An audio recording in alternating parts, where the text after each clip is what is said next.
There's no way to sugarcoat what is going on with the New York Knicks. They are in a complete downfall. I watched the beginning of that disaster against the Mavericks. The effort just wasn't there defensively. There's just something wrong with this basketball team. Now, am I giving up on my prediction of the New York Knicks win the championship? I'm not there yet because it's a long season. There's no denying they've lost 9 of the last 11 games. I know people say, well, they've had injuries. Okay, you look at the Boston Celtics, they lost by 1 point to the Pistons last night, and they don't have Jason Tatum. They went into a regular season supposed to go through a rebuild, but they're ahead of the New York Knicks right now. What does that say about the Knicks organization and the players on this basketball team? It is championship or bust for the Knicks. That is it. And if you don't meet those expectations, this season is disappointing. And it's the same old narrative. The Knicks are chokers, they're frauds, they're a joke of the NBA. Fair or unfair, that will be the narrative if they don't turn this thing around. Saw this earlier today where Knicks are not buying in, and it says here the players haven't fully committed to Mike Brown's vision. That is not a good report to come out because the thing is this, we are halfway through the NBA season.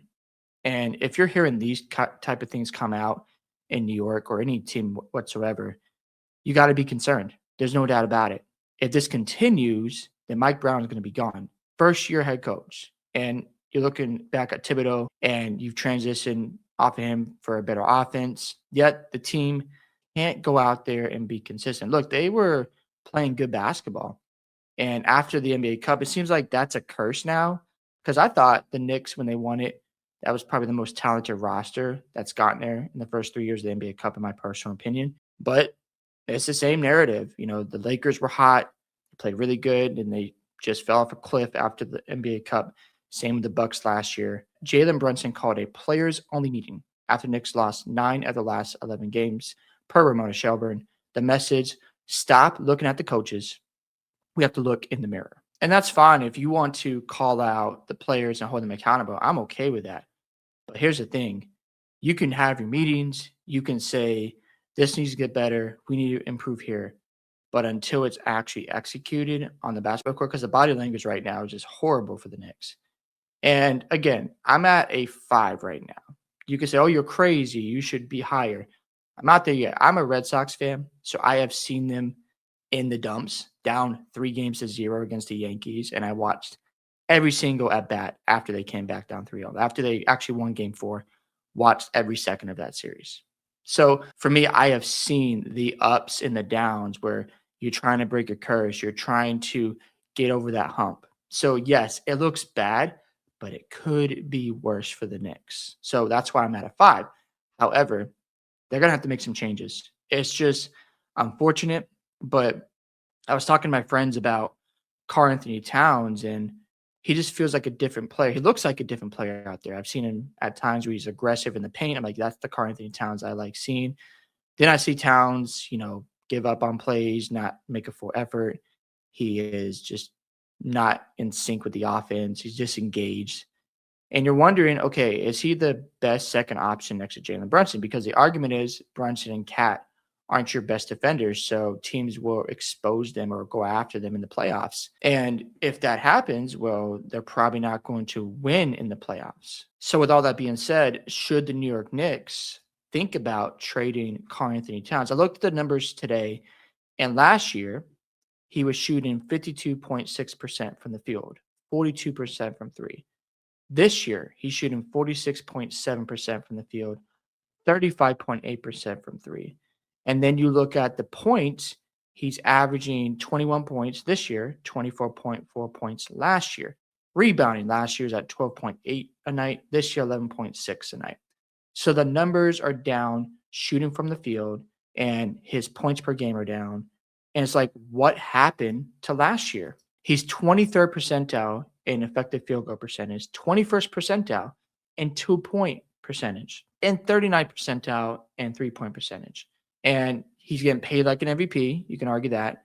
But he's having one of his worst shooting seasons by far. No doubt about it. And that's according to Clean the Glass. So again, there are no excuses for the New York Knicks. I expect this team to be in the NBA Finals. That's my expectation because I think they're the most talented team out in the Eastern Conference. And if they can't get this done, they're going to be in a lot of trouble. And there's going to be a lot of changes for the New York Knicks. Now, I believe tomorrow or Thursday, let me check the schedule. Tomorrow, yeah, they play the Brooklyn Nets. I thought when they had Dallas yesterday and Brooklyn, I was like, those are good games to get back on track. Those are get right games and you can beat them up. But no, they got blown out by the Mavericks yesterday. It's like, what are we doing here? And then you have Brooklyn coming up. So they better win tomorrow at home. Like, don't lose tomorrow at home. Then you got to go to Philly. You got Sacramento at home, at Toronto. Then you got Portland at LA.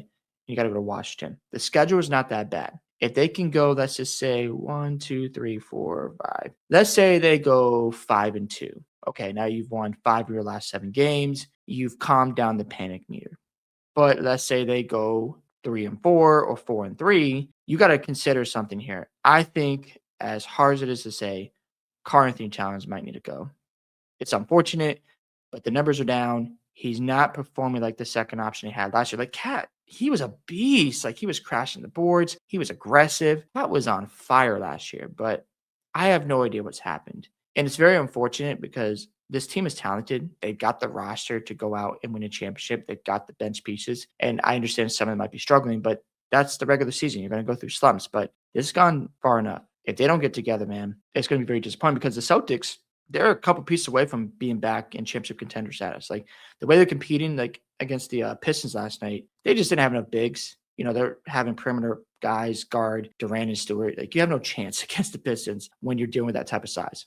But once they get another big man to help out Tatum Brown with the rebound department and Jordan Walsh with another year under his belt, and they add another veteran piece, they're going to be right back in it next year. And they're probably going to be better than the Knicks. I know that's hard to admit for Knicks fans. Maybe that's something you don't want to hear, but that's the reality. I'm a Celtics fan, but I didn't expect us to be this good this year. I'm surprised. I'm happily surprised. Don't get me wrong. It's just ridiculous what's going on with New York. They got to get together because if they don't, it's only going to get worse from here on out. Hope you guys enjoy my thoughts on the New York Knicks. Where are you at in the panic meter? Are you at a 10? Are you, at a 5 because you think they're going to figure it out? Don't forget to like and subscribe to the channel, and I'll catch y'all in the next one.